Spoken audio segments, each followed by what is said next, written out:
This is Steve Bruce for the HR Daily Advisor. This is the 5th video in our Firing 101 series, Let a Group Decide. Even if you're sure termination is the best course of action, it's generally better to let a group make the final decision. Why? First of all, other managers, HR, and legal advisors may be in a better position to determine the most appropriate action because they are familiar with actions taken before in similar circumstances. They know organization policy and how it is typically applied, and they are familiar with the legal threats terminations bring. In addition, if the termination should ever be questioned in court, a group decision shows careful consideration and a reasoned and businesslike approach. Finally, since litigation often takes place years after the fact, it's best to have several managers familiar with the particulars of a situation.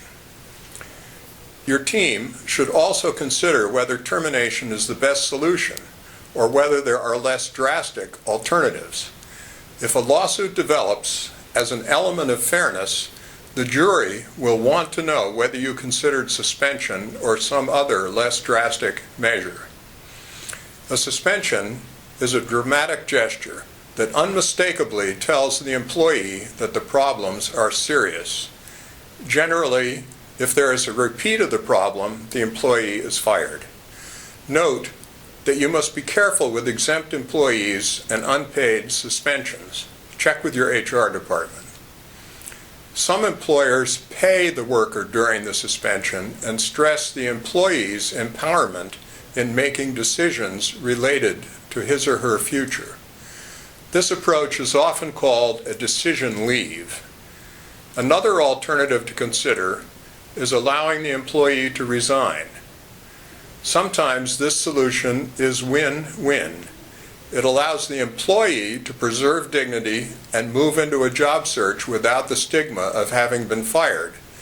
And it allows the employer to reduce, not eliminate, unfortunately, the likelihood of a lawsuit, especially if the employee is required to sign a release. In most situations, it is possible for the employee to resign and still collect unemployment, and many employers allow this. One additional alternative to consider is reassignment. Might the employee make a worthwhile contribution in another position?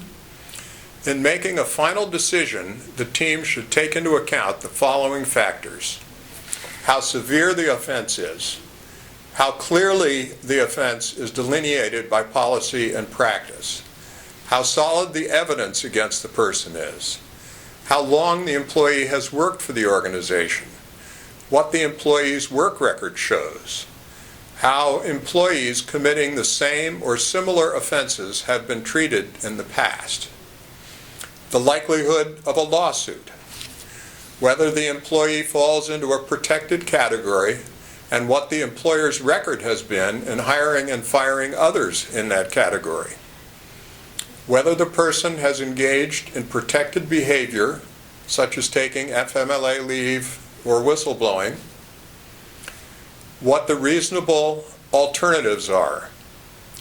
You have probably invested a lot in the employee. The employee may have valuable contacts that you don't want to lose. The employee may have specialized knowledge that you cannot easily replace. You and your coworkers will endure a period of extra work and confusion while a new person is hired and trained.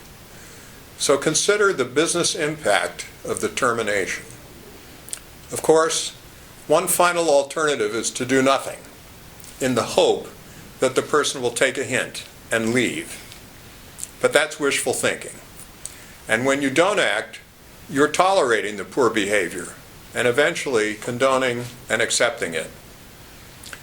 So if an alternative to termination seems to be the best solution, choose the alternative. But if termination comes out as the best solution, take action. Be sure to watch the next video in the Firing 101 series, 9 questions before the termination meeting. For help with terminations and all your HR challenges, we recommend hr.blr.com. This is Steve Bruce for the HR Daily Advisor.